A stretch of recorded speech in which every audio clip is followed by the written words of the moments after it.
Bună ziua și bine v-am găsit la emisiunea Inspirație cu Tamara Șobel. Sunt medic și realizatoarea emisiunii Inspirație, iar astăzi îl am ca invitat pe domnul profesor Florian Colceac. Bună ziua, domnule profesor, și vă mulțumesc frumos că ne-ați onorat să fiți cu noi în emisiunea Inspirație. Bună ziua și mă bucur și eu că te fi împreună. Astăzi vom vorbi despre gânduri și cum putem să le materializăm cu ușurință. Domnule profesor, cum putem să ne direcționăm gândurile cât mai ușor și simplu în materie, în realitate?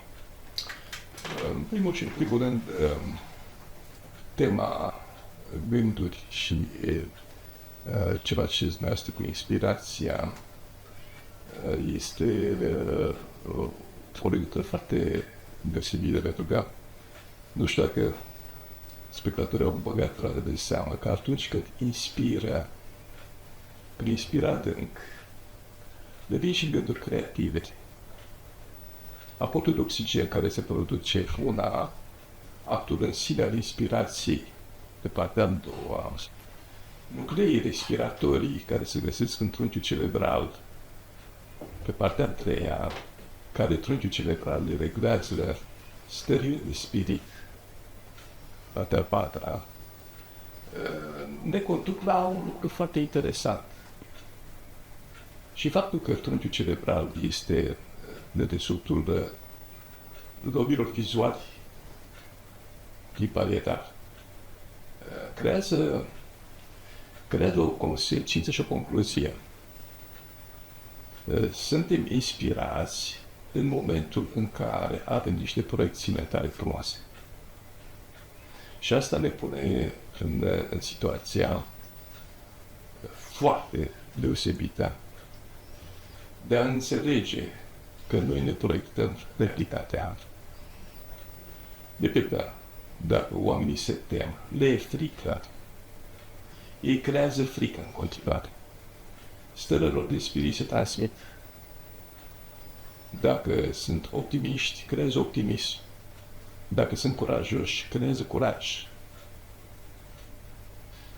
Deci, îi inspiră și pe ceilalți. Stărilor de spirit sunt esențiale. Și cea mai importantă problemă de aici este igiena personală a sufletului și a minții.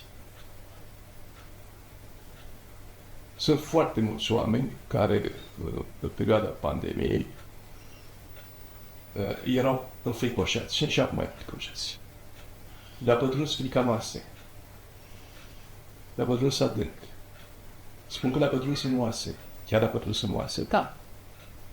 Pentru că stările lor de spirit la următoarea iterare se duc în hormoni și neurohormoni. Neurohormonii se duc în comportamente și memorii. Iar cea mai tare memorie pe care noi o avem nu este cea din cap, e memoria din oase. Dacă un karatist face exerciții de macheoara și lovește cu pumnul scântura aia, multă vreme, microfisurile care se formează în oase fac ca pumnii lor să ajungă ca oțel. Deci nu mai au porozități, nu mai au nimic fragil. Oasele țin minte șocurile hormonale, țin minte traumele. Și când spun că a pătruns frica în oase, ea pătrunde în oase. Deci aviz amatorilor, cei care vă temeți, continuați să vă temeți și o să se teamă și copiii voștri și vecinii voștri și prietenii voștri, veți ajunge niște nu lași. Că lașitatea e o chestie, să zicem, măruntă. Că veți ajunge niște oameni care să vă mărcurați când o să muriți. Pentru că o să scăpați de teroarea groazei că veți muri. Vedeți? Proiecția noastră pe care o facem pentru viitor schimbă planeta. Dacă noi ne-am focusat pe o planetă fericită, am obține o planetă fericită. Dacă noi ne focusăm pe o planetă distrusă cu războaie, cu bombe atomice și cu alte porcării, asta producem. Dacă noi ne focusăm pe faptul că o să murim de foame în curând, atunci vom muri de foame în curând. Pentru că paralizia minții și a voinței pe care ți-o dă frica te face să nu mai muncești. Nu mai ai putere, nu mai ai voință, nu mai faci nimic. Deci, e foarte interesant partea cu inspirația. Dacă atunci când ne trezim, respirăm adânc, ieșim afară la aer, respirăm adânc, facem un pic de tai chi sau de gimnastică, că tai chi nu prea știm, sau qigong. Facem un pic de gimnastică. Ne relaxăm în primul rând mintea. După minte se basează corpul. Sunteți medic, nu? Sunt medic, da. Bun. Câți oameni ați întâlnit în profesia de medic că aveau boli groaznice de sistem digestiv din cauza stresului? Un număr foarte mare de pacienți sunt, datorită stresului, au aceste manifestări simptomatice, dar învățăm că prin comportamentul nostru suntem un exemplu pentru ceilalți și le recomandăm ceea ce spune și dumneavoastră, relaxarea. Știți, a fost o întâmplare foarte interesantă prin secolul XIX, când la Meduza. Un vas a naufragiat, lovit de o stâncă sau de un iceberg. S-au salvat vreo 20 de oameni pe o plută improvizată care era pe vas. Bun. Au fost găsiți după un an și ceva între timp. Au fost găsiți 2. Ce s-a întâmplat între timp? Au murit ceilalți. Ce a putut să moară? Nu s-au putut acomoda la noul mediu? Ba da. Mai pescuiau, puteau. Egoismul. Au încercat pentru ei să facă, nu pentru restul lumii. Egoismul le-a mâncat sufletul. Frica că vor muri. Știți că apare memorie. Ceilalți 2 beau apă direct din ocean, n-au făcut nicio fel de problemă, pentru că apa, când se apropiau ei de ea, se curăța. Deci elimina sărurile. Pentru că noi suntem structuri de apă, interacționăm cu apa. Masaru Emoto a făcut foarte multe experimente uluitoare în sensul ăsta. Luc Montanitu nu să-l ierte cât și-a murit recent. Cred că, de fapt, a fost ajutat să moară, pentru că era anti-vaccin și anti-covid și anti-politica asta de răbăceală. Bun. A făcut și el niște experimente colosale. Deci, ei au putut să bea apa din ocean, care e și hrănit. Ceilalți și-au mâncat culerele, și-au mâncat hainele, și-au mâncat pantofii, și-au mâncat tot ce se mai putea mânca. Le era tot timpul foame. Dar erau tot timpul acoperiți, să nu cumva să-i prindă soarele. Lumina îi hrănește. Cei care au scăpat erau cei care s-au străduit să ajute pe toți ceilalți. Când era nevoie de ajutor, ei săreau un ajutor. Ea lor de o minte ocupată cum să ajute pe ceilalți, uitaseră de ei.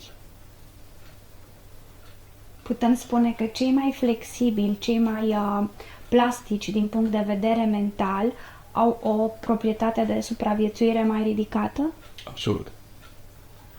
Absolut. Și nu e vorba numai de plasticitate sau de elasticitate. Oamenii ăștia aveau idealuri. Noi acum trăim într-o lume materialistă, în care totul se măsoară în bani. Totul e bani. Da. Vorbim despre gândurile noastre, cum le putem structura cât mai frumos, cât mai pozitiv, Deci să le menținem într-un centru al acurateței și binelui, ca să putem obține exact ceea ce ne dorim noi și să nu ne lovim prea tare de realitatea care se manifestă în jurul nostru. Adică, chiar dacă suntem așezați într-un mediu foarte nou sau suntem confruntați cu varietatea care ne înconjoară și care este deseori negativă sau nu ne este plăcută, o putem numi contrast, cum reacționăm când întâlnim contrastul care nu ne place, cum îl transformăm în ceea ce ne dorim noi, cum putem lua acea materie din exterior care nu ne este plăcută, să o transformăm în ceea ce ne dorim noi și să obținem mai mult din ceea ce ne dorim. Păstrându-ne libertatea, e mare diferență între contrast și contract. Dacă vă apucați și citiți maximele lui Confucius, sunt absolut fenomenale. Spune așa, cu bani poți cumpăra un pact, dar nu poți cumpăra o odihnă. Cu bani poți cumpăra sânge, dar nu poți cumpăra viața. Da. Cu bani poți cumpăra o casă, dar nu poți cumpăra un cămin. Și așa mai departe. Deci, momentul în care tu ești pe contract pentru bani, nu pentru bani, da, ți-ai pierdut libertatea. Din clipa aia ești sclav, nu mai respiri, ești ținut de cât, ești subrumat. Treci cu datorii la bancă, pentru că ai făcut un contract cu banca te execută altfel. Ți-ai pierdut libertatea. Nu mai știi cine ești. Nu mai știi ce ai de făcut. Deci, nu mai visezi frumos. Dacă nu mai visezi frumos, nici nu ar ce să mai îndeplinească frumos. Deci trebuie să ne luăm din mediul care ne înconjoară cât mai multe repere și standarde ridicate, înalte, pe care să le urmăm și din care să putem lua substratul pentru visele noastre. În primul rând, trebuie să învățăm să observăm. Să observăm cu înțelepciune. Te uiți la o grădină cu flori, dar cu flori de câmp. Orice fel de flori. Totdeauna găsești armonie. Florile se așează una lângă alta, în așa fel încât să nu se încurce una toată și să-și ofere spațiu și lumină. Te uiți la o societate omenească, fiecare pentru el, nu de la altul. Trebuie să acapareze cât mai mult. Bun, din clipa aia s-a rupt orice fel de armonie. N-ai armonie, n-ai lumină interioară. Noi ne hrănim cu informație, nu cu substanță. Substanța e suportul informației. Dar mâncăm mult. Da. Dar după ce mâncăm, digerăm, dăm afară substanța, eventual îmbucățită cu niște produse în plus. Cu ce rămânem? Ce intră în celulă? Intră glucoza, intră apa, intră sărurile. Care săruri? Că sodiul este eliminat din celulă, prin pompele de sodiu. Potasiul este atras, calciul este eliminat. Deci avem trei tipuri de pompe. Nu. Astea sunt mărânțișuri. Informația care pătrunde. Ne-am învățat să fim materialiști. Ne uităm numai la material. Ne uităm că la ciclul Krebs, de exemplu, se folosește adenosine trifosfatul care pierde un proton și ajunge la adenosine difosfat, protonul fiind moneda sau monofosfat. Când se termină ciclul PATF, se duce pe ADP, pe guanozin trifosfat, deci mai departe până la monofosfat. E ca un sistem bancar. Sistemul ăsta bancar este legat efectiv numai de reacțiile chimice. Nu este legat de telomeri, nu este legat de mecanismul intern al genomului, de cum sunt așezate bazele ADN. De fapt, acolo e secretul. Care e poziția interioară a respectivelor componente? Fiind medic, probabil că ați mai făcut ceva studii pe domeniul genetic, obligatoriu, nu? Sigur. Așa. Știți, de exemplu, că Alzheimer apare pe anumiți cromosomi datorită faptului că există o secvență mai lungă de ADN decât ar trebui. Da? Bun. Deci adenina, în loc să fie pe 3 una după alta, ajunge să fie și pe 20, pe 100. Dar de acolo apar multe boli, printre care boala ale minții, apare scleroza în plăci, apare îmbătrânirea precoce, Alzheimerul cel mai frecvent. E bine, există oameni care au aceste caracteristici ale genului și care sunt sănătoși. Nu au pățit nimic, n-au niciun fel de boală. Toți din familie sunt bolnavi, ei sunt sănătoși. Care e diferența? Au o bună igienă a sufletului. Nu se lasă să cadă în depresie. Sunt oameni activi care fac tot ce pot să ajute de jur împrejur. Să ajute mediul natural. Și acum ne uităm ce se întâmplă cu oamenii noștri. Oamenii noștri sunt niște pungi de carton goale. Se taie pădurile, se distruge natura, se împușcă unii cu alții, ei mor de frică într-un colțișor și nu fac nimic. Păi, de glonț mor odată, de frică mori în fiecare clipă. De câte ori veți oameni până să muriți? Vă place? Nu în sine, pentru că vei muri sufletește. Până să muriți fizic. Muriți sufletește, vă degradați până nu mai sunteți oameni, sunteți niște pungi goale de hârtie pe care le au vântul.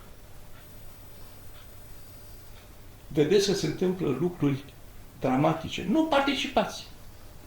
Nu vreți să mișcați. Nu vreți să ieșiți în stradă. Să vă spuneți părerea. Vă temeți să vine poliția și vă amendează. Vă temeți să vă dați masca jos. E bine, uitați-vă la copiii voștri, că ei s-au obișnuit să vadă măști. Nu mai văd oameni în voi. Pentru că voi nu mai sunteți oameni. Sunteți niște măști. V-ați configurat mental să vă pierdeți identitatea și sufletul. Aici e problema. Aici e mare problemă. Nu vă implicați. Nu faceți nimic. Tremurați de dimineață până seara. Tremurați de frică. Asta e viața. Cui folosește viața voastră? Nu există specie în natură care să nu fie de folos altor specii. Toate au un rol, toate au un rost. Toate. O să mă întrebați ce rol au șoarecii de câmp. Un rol fundamental. Adună și strâng semințe în pământ într-un loc. Țăranii, bătrâni, care au apucat vremurile de secetă, că a fost în 47, se duceau pe câmp cu un băț și ciocăneau în pământ și acolo unde suna gol, săpau. Era o viziune în cârcioc sau în focândău, în care găseau o găleată de grăunțe. Grăunțele alea puteau fi păstrate secole și puteau să încolțească la prima floaie. Deci avea un rol, avea un rost. Ce rol și ce rost aveți voi? Aveți, ajutați ceva, ajutați natura, nu? O consumați, da. Ajutați oamenii? Nu, că sunteți prea egocentrici. Mai arătare câteodată bunătatea în voi arăți în zonele în care vi se creează suflet. Da. Mă uit acum cum reacționează oamenii ca să ajute refugiații de război. Vin și dăruiesc. Astea sunt părțile voastre. Dăruiți tot timpul. Dar mă uit de asemenea că nu colaborați unii cu alții. Fiecare se ferește când face ceva să nu vadă vecini. Pe asta ne cariază sufletul. Mă uit la chinești. La ei totul se face în colectivitate. Are unul nevoie de ceva, toți să ajute.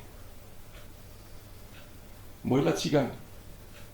Se ajută unii pe alții. Nu poți să spui ceva unui țiroși ca să nu sară încă 20 care erau prin preajmă, care nu cunosc copilul ăla. Toți. Dar răsit ideile lor și cred că caută să-l ajute.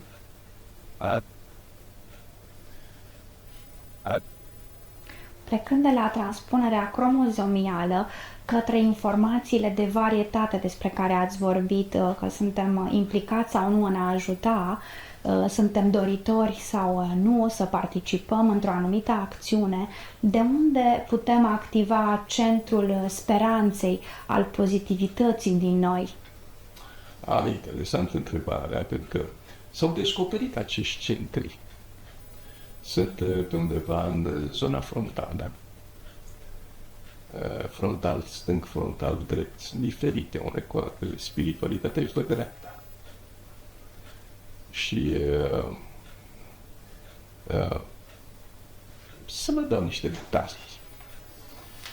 E absolut extraordinar. Acum, dacă intrăm în anatomia cerebrală, fiind medic, mai aveți cunoștințe. Există o formațiune, se cheamă claustrum.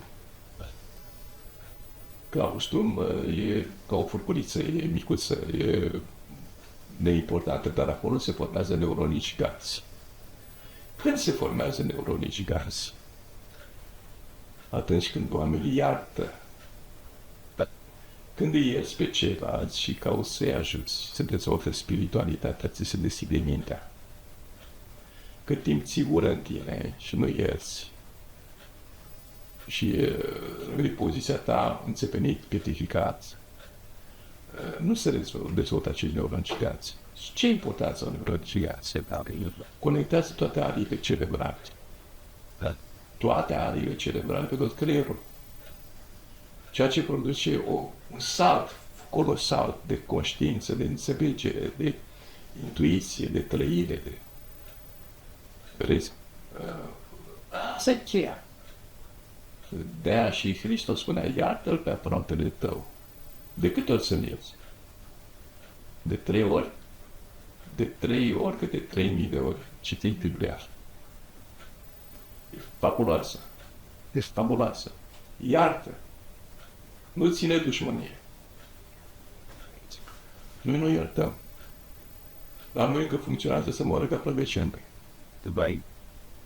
Și asta ne caliază existența noastră ca români. Nu iertăm, nu putem colabora.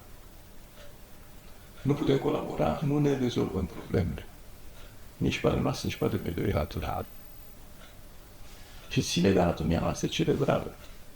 Dacă trăim în instinctualitate, pur și simplu în instinctualitate, cunoscând anatomie cerebrală, știți bine care este rolul lobului amigdalian și unde se conectează lobul amigdalian cu cine?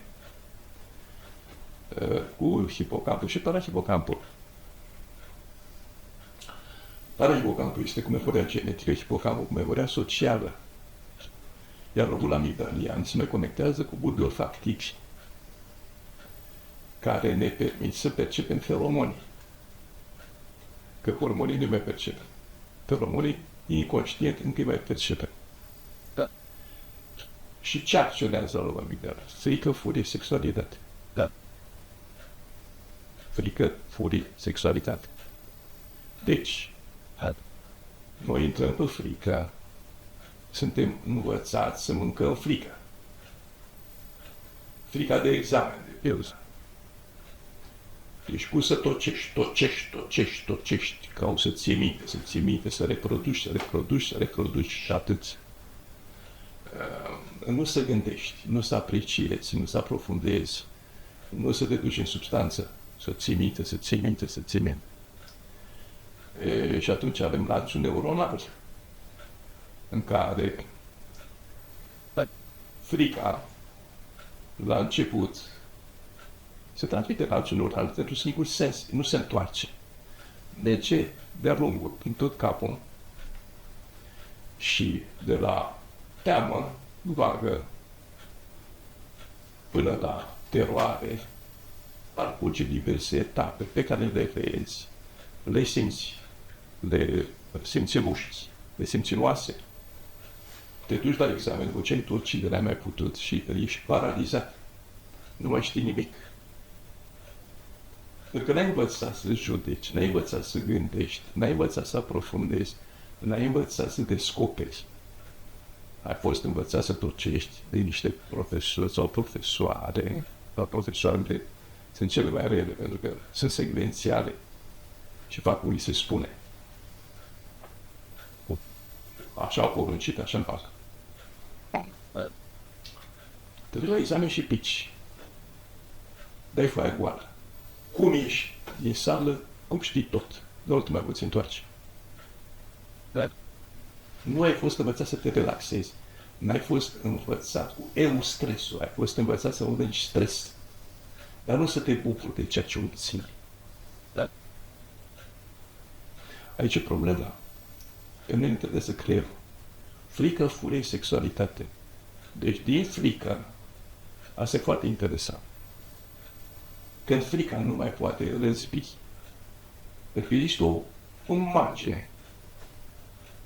Și asta înseamnă furie. Răsfoala de la 1907 a fost furie curată. Unii mai bănuiesc ceva și caută să nu apese prea tare. Pentru că ferească Dumnezeu de scânteia care a dat drumul la incendiu. Că nu mai oprești incendiul ăla. Rupe tot. După război, în loc să dispară populație umană, se înmulțesc înprostii oameni. Se înmulțesc sexualitatea, spune cuvânt. Pentru a obține rezultate supreme, este necesar, tocmai ați enumerat centrii neuroanatomici, să facem o interconexiune, un bridging cât mai puternic între centrii pentru a obține și a realiza frumosul dorit. Cum facem interconexiunile între acei centri? Vorbeați de neuronii giganti. În primul rând, prin iertare. În al doilea rând, prin rugăciune sau meditație. Nu e același lucru. Dar când intri în rugăciune sau în meditație, și asta se face colectiv, atunci apare pe subconștient colectiv un val de forță colosal, de spiritualitate. Am fost martor la un eveniment foarte interesant. Acum 2 ani, Australia era în flăcări, era un incendiu foarte mare care mânca pădurile australiene, că și așa sunt puține,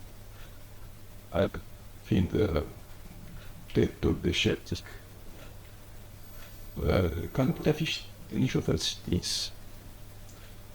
Am luat legătura cu un conducător de rețea spirituală care avea câteva milioane, are și acum de adepți, care știe să le vorbească. Și i-a spus, uite, faceți o meditație în grup. Toate milioanele astea, dar trebuie să faceți în așa fel încât să întâmplă în același timp. Concentrați-vă pe stingerea incendiului. S-a programat cu ajutorul Ventuschi, care este o aplicație pe internet, pe satelit, am urmărit ce s-a întâmplat. Pe partea, ați dat, nu știu pe hartă cum arată, da, așa, pe una dintre laturile Australiei, partea întreagă era un trezor de sat. A apărut un anticiclon care s-a deplasat asupra incendiului. A plouat. Să fim sinceri. A durat cât timp? A durat meditația în grup. I-a fost gândită să dureze 20 de minute. În 20 de minute n-am mai rămas nici o sântenie. Asta înseamnă că oamenii s-au unit în gând. Deci au vrut să rezolve o problemă. E un exemplu colosal. Pentru că dacă au făcut chestia asta și au rezolvat-o, înțelegem că se poate. Vrem o planetă fericită, putem avea o planetă fericită, dar lucrând împreună. Nu independent. Împreună.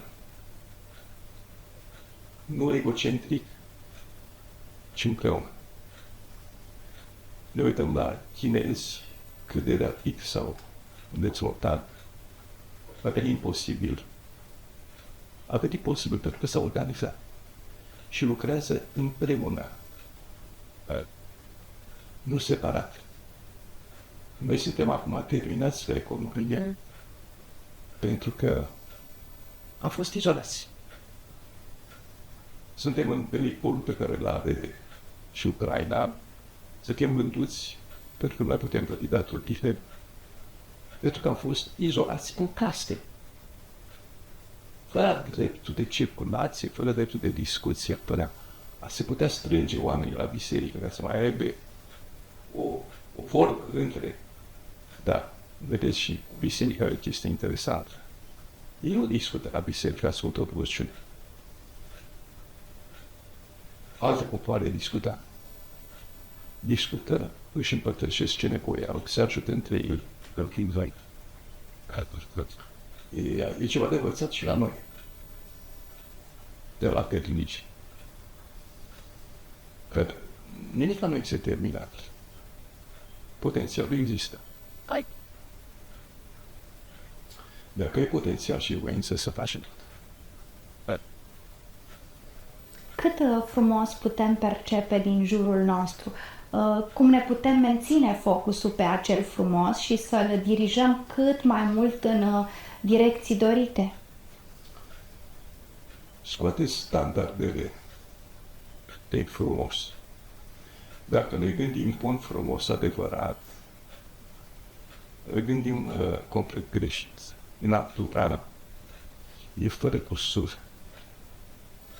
Da. O femeie e frumoasă dacă se simte frumoasă. Nu. Am întâlnit actrițe și actori care erau extraordinar de prețuiți și care erau foarte urâți. Ca fizic, dar foarte spirituali în exprimare. E colosal.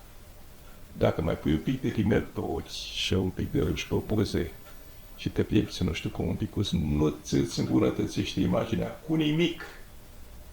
Ce scoți pe gură, ce iese din mintea ta, este ceea ce te ropilează.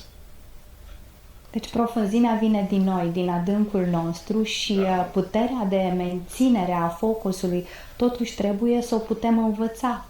Din compasiune. Din dorința conștientă, am putea spune, de a obține binele în viața noastră, de a-l atrage. Din compasiune. Nu te uiți la tine. Nu poți să te simți tu bine și el să se simtă rău. Nu poți să faci un palat într-o groapă cu noi. Tu să fii extraordinar de bogat și așa mai departe și de să se moară de fapt. Un experiment colosal care s-a făcut în Africa și care a dat o tradiție de zicea Ubuntu.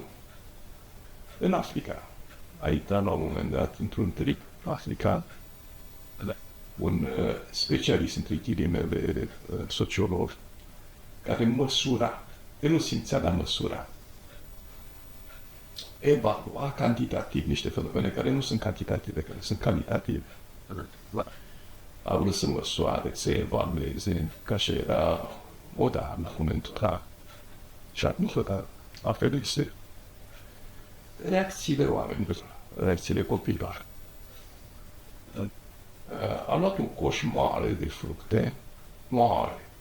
Asta sunt copiii și a spus așa, uite, care ajunge la copacul ăla mare de acolo, va câștiga tot coșul de fructe.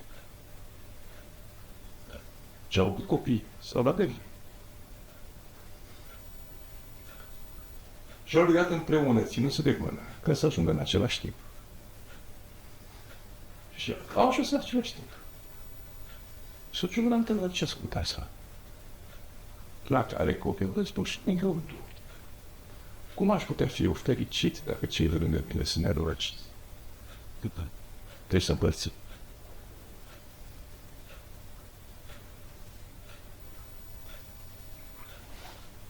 Deci misiunea unui lider este să-i ajute și pe ceilalți, să-i motiveze și să-i susțină să crească. Vorbim despre creștere acum. Da, liderul nu face decât, el nu face proiectele, nu face programele. El se unește cu alți lideri ca să creeze o stare. Să aducă pe oameni la nivel de conștiință. La nivel de conștiință. Îi inspiră? Sunt și lideri inspiraționali. Dar sunt și organizatori, sunt și politici, sunt tot tehnici. Sunt o categorie de lideri. Nu oricare dintre ei pot interacționa cu oricare. E o regulă acum. Dar fără această interacțiune nu se formează masa de oameni care să înțeleagă ce rol au, ce rost au și unde pot contribui. Se la depozit. Ce proiecte aveți momentan dumneavoastră? Ne puteți vorbi? Da. Eu sunt specialist în modelare matematică și descoperitorul, nu pot spune creatorul lui Dumnezeu. Descoperitorul transferul algebrici, la care îmi de 40 de ani. În clipa de față, au finalizat o bună bucată din dezvoltare și subtractare algebrici. Am demonstrat matematic cu vocile echivalente că Dumnezeu există și demonstrația poate fi supusă oricărui consiliu științific de lumea asta. Este impecabilă.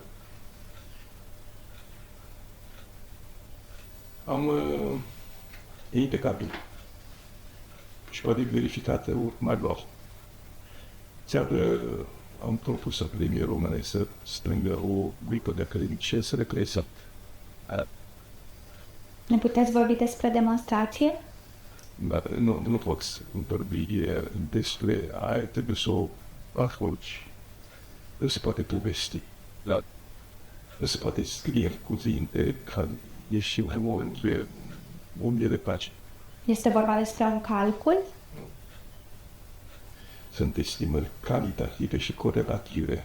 E altfel logica. În clipa de față, lucrez la un program care ne permite să vedem toate soluțiile posibile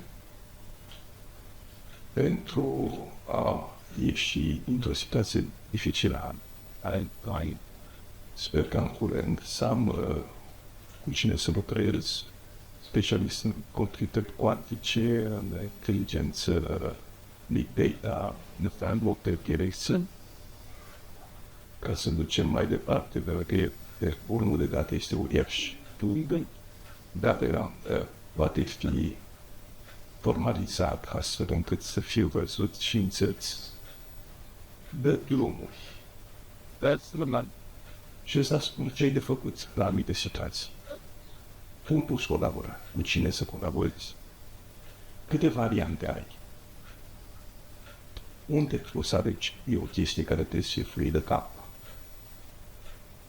Da. Nu-i la povede și nu uite de mișcări browniene. E bine, nu sunt întâmplătoare. Nu e nimic întâmplător. Astea ce arăt acolo. O și 4 exemple foarte grele. Un om de date uriaș, cicatric, care ne arată că nu e întâmplător, nici pandemiile, nici revoluțiile, nici schimbările de situație, nici distrugerea mediului, nu se pot întâmpla. Nu vă chipiți cât de tare contează atitudinea unor oameni în anumite condiții. Cât de tare contează. Schimbă situația. Schimbă viitorul. Obții alt viitor. Dacă îl proiectezi să fie bun frumos, va fi bun frumos. Acum, pe bun frumos adevărat, mă întorc la întrebarea anterioară. Să ducem la adevărat. Avem paradoxuri. Un paradox. Eu mint mereu. Dacă am spus adevărul, înseamnă că nu mint mereu. Nu spun adevărul. Dacă am mințit că mint mereu, m-am contrazis că mint mereu. Deci uneori spun adevărul. Ne merge pe niște repede foarte înguste. Da. Frumusețea stă în relație. Stă în armonia relației, stă în armonia ritmurilor pe care le ai interne. Pentru celulele noastre, fiecare are alte ritmuri. Asta îi face să funcționeze în comun cu același scop. Da. Și acolo, în ceea ce lucrez acum, am ritmuri. De atât tipe aplicați. Da. Și ritmurile astea le arată foarte clar care sunt etapele noastre de evoluție, unde putem interveni ca să le facem praf, nici tămăi, nici veterat. Deci greșeala a fost introdusă cu scopul de a putea obține varietatea, cu scopul de a avea șansa de a alege și a voit. Da. Da. Și nu e o greșeală. E o alegere. Dar vedeți acum odată lumea începe să aibă conștiința că noi suntem la judecată de apoi. Am ajuns la 6-a extinție în masa specială din istoria planetei. Dar ne judecă mediul natural. N-am reușit să facem nimic în privința lui în bine. Și când el se prăpătește, murim și noi. Ne autoeliminăm. Dacă nu ne dezvoltăm spiritualitatea și nivelul de conștiință necesară. Ceea ce este împlăcitor, pentru că suntem la maximul de potențial pe care am avut astea. România, care ruină în clipa de față, are 16% dintre copiii cu abilități înalte. Vederea mondială e de 2%. 2%. La noi sunt 16%. Adică este cel mai mare potențial care poate fi valorificat ca să dezvoltăm singura resursă de nelocuit, sufletul și mintea umană. Bun. Eu am făcut un proiect de lege al educației care s-a aplicat de Anisie la Sănat. Anisie nu știu ce a refuzat, dacă mai plecat. Abandat. Nu e nici inteligentă, nici cultă, dar e raport și este pus să facă. Deci una dintre marile noastre greșeli că a pus oameni incompetenți în funcțiile de conducere. Ne costă. Nu ne-am unit ca să facem ceva bun. Oamenii să lăsăm manipulați, furați, mințiți. Care ne costă. Au fost indiferenți, să merge și așa. Nu merge și așa. Viața nu merge așa. Universul nu merge așa. Nu merge și așa. Universul are mecanisme de recuperare și de refacere. Și viața are. Dacă le punem în funcție, Vorbim despre resursele care ne înconjoară. Ne putem direcționa atenția către ele pentru a putea activa acel plan dorit, divin? Depinde cum le vedem. Dacă te iei la o pădure și spui că este o resursă de lemn, atunci tu nu vezi nimic. E o sursă de viață. Viață inteligentă. Toate plantele alea comunică între ele. Se ajută unele pe altele. Acolo avem simbioză, avem micorize, avem foarte multe mecanisme prin care putem obține amprente ecologice zero, deci o poluarea. Oricum, copacul nu este doar un lemn. E o personalitate cu care nu putem comunica, pentru că nu avem simțul mirosului. Simțul mirosului l-am temit, dar nu le preocupă. Pentru că partea noastră mentală nu există comunicare cu natura. Ne-am băgat într-o lume artificială. Pentru noi copacul e doar un simbol, un joc video. Dar nu este o realitate. Ne-am plasat prost. Foarte prost. Pentru a ne putea activa creativitatea noastră, ar trebui să vedem din alt spectru, din alt punct de vedere tot ce ne înconjoară.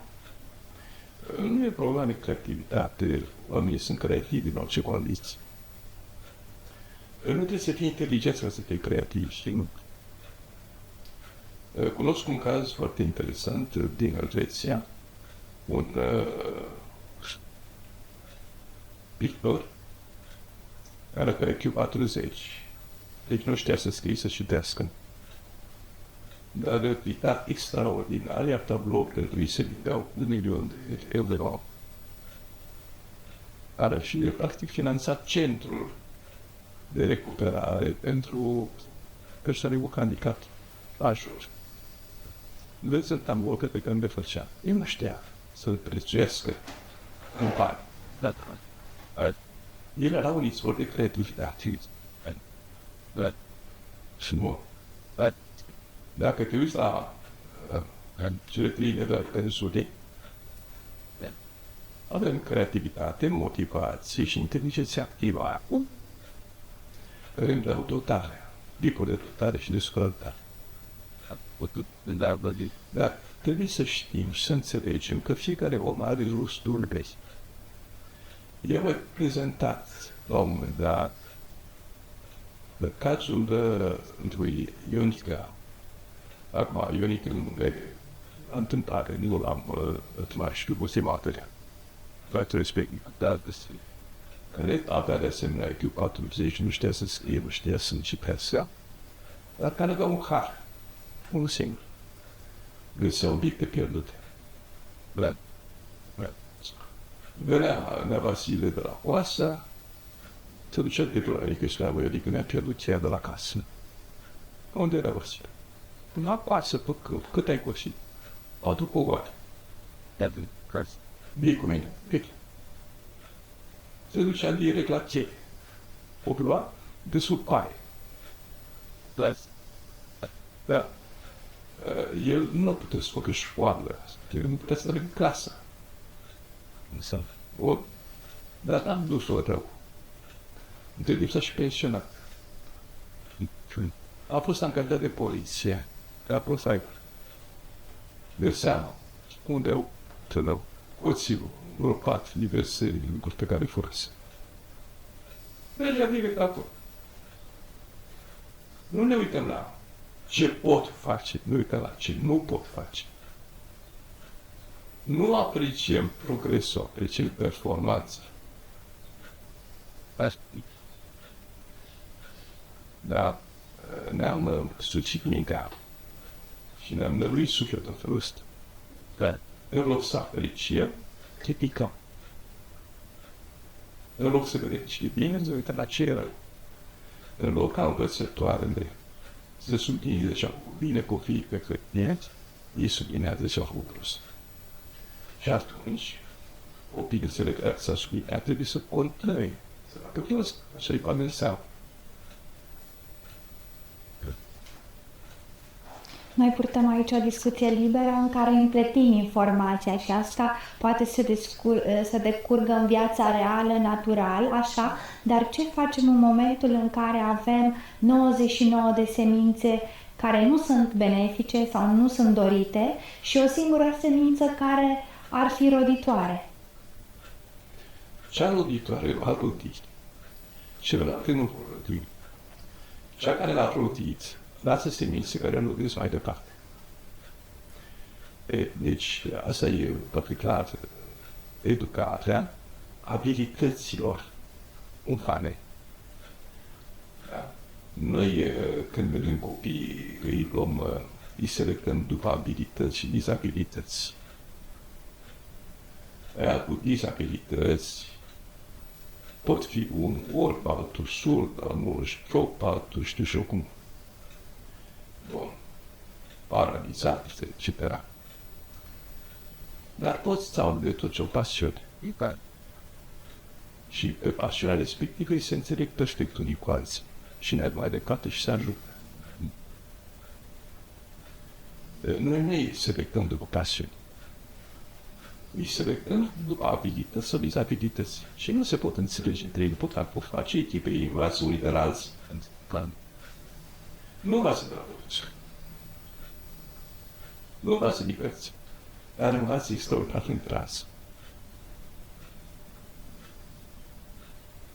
În viața reală noi nu știm care sunt cele 99 de semințe care nu dau rod, deci ar fi bine să ne direcționăm către pasiunile noastre.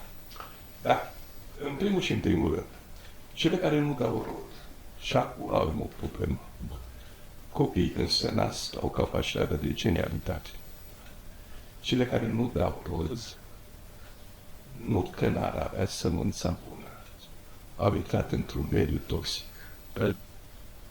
Li s-a spus tot timpul, nu fa asta, nu e bine asta, fa așa, nu fa altfel. Sunt atent. Deci cei care nu sunt roditori sunt datorită materiei care îi înconjoară și care îi scrie cu informație negativă. Deci au fost, mai bine spus, sau traumatizați. Da. Și traumatizați cu efecte majore. Am întâlnit într-un oraș din Transilvania, la un moment dat, un băiețel pe clasa a 3-a, care cunoștea îi plăceau speciile. Era rămas absolut impresionat, știa de unde au provenit caii, pe pildă, că au provenit elefanții, balene, unde căutam știa tot că cum îi se chemau strămoșii, succesiunea de specii care au venit în continuare, când calul, care a obita capaca și capra bifurcată, a rămas cu o obită simplă și se n-a doar într-un singur deget, a pierdut 2 degete, a rămas într-unul.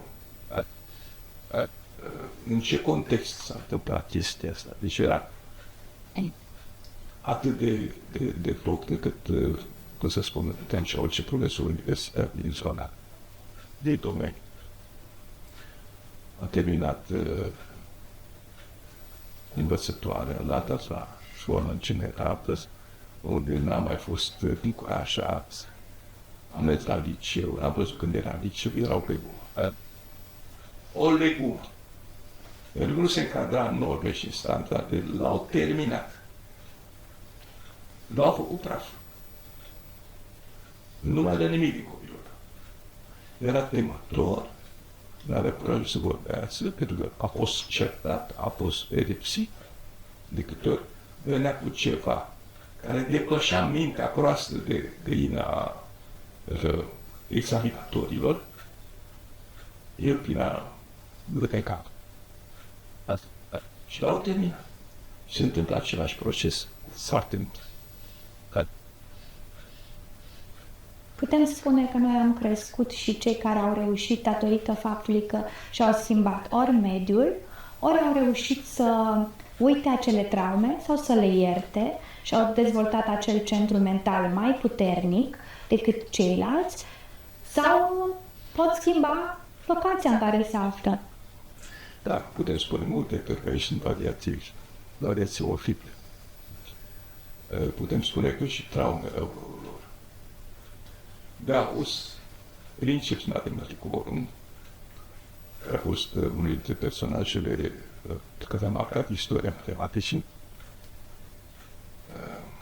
când erau națiunile germane în război, a fugit cu mama lui într-o pădure, pentru că au venit prusacii peste ei, iar unul dintre soldații prusaci l-a călcat pe cap. El era ascuns în frunze. Cu cizma lui prusac l-a călcat pe cap și a format care. În loc să moară, a trăit toată viața cu defectare de vedere, dar trauma l-a făcut să gândească profund. L-a făcut să creeze lucruri incredibile. Te-a ajuns princeps matematico. Noi nu știm acum cum funcționează capul și cum acționează Dumnezeu. Pentru că trece cu niște traume. S-ar putea ca din traumele astea să nască ale leceri și un viitor care să corecteze Dumnezeu. Din pasărea Phoenix revenim și dorim să creăm ceva nou, mai bun pentru noi? Da. Nu pentru noi, pentru cel de lângă noi. Deci, putem spune că noi trăim pentru cel de lângă noi? Putem. Vezi, e un lucru interesant. Ai citit odată poveștile Baronului Münchhausen? Nu. Este și o lectură extraordinară. La un moment dat, Baronul Münchhausen povestește că, călărind, a sărit într-o mașină cu capul tot și a văzut că se scufundă capul în mașină, și atunci s-a apucat de păr. Strâns bine cu picioarele capul, s-a apucat de păr și s-a tras atât de tare în sus, că a ieșit și rece și capul. Asta este una dintre paradoxurile. Noi nu putem să ne tragem singur de păr ca să ieșim din naștere, dar putem să tragem cu altul. Putem, în momentul în care recunoaștem că nu avem forța necesară, trebuie să găsim o cale. Da. Da. Da. Să fim cinstiți cu noi și să ne ajutăm trebuie. Deci să avem o claritate, noi să știm diferența între da și nu foarte bine, să avem acele limite bine definite. Conditions. Există un tip de logica fazii care a fost scoasă de Loftizade, care a trăit și el peste mult. Am murit la propria tăiașă. Un iranian. În logica fazii, tu nu ai adevărat și fals. Nu ai da și nu. Ai foarte multe nuanțe între. Ai un creier, îl pui pe un pahar. Da? El stă pe marginea paharului. Bun. Dacă stă mai încoace sau mai încoace, e da, și dacă pică, e nu. Sau putem avea o grămadă de faze intermediare care prin echilibru. Vezi, gândirea simplistă ne omoară. Gândirea materialistă determină. Trebuie să aflați mai multe. Aveți două căi. Una, puteți să intrați pe Arca TV. Arca TV petrece o grămadă de emisiuni pe Arca TV. E făcută în Dallas de un coreolog.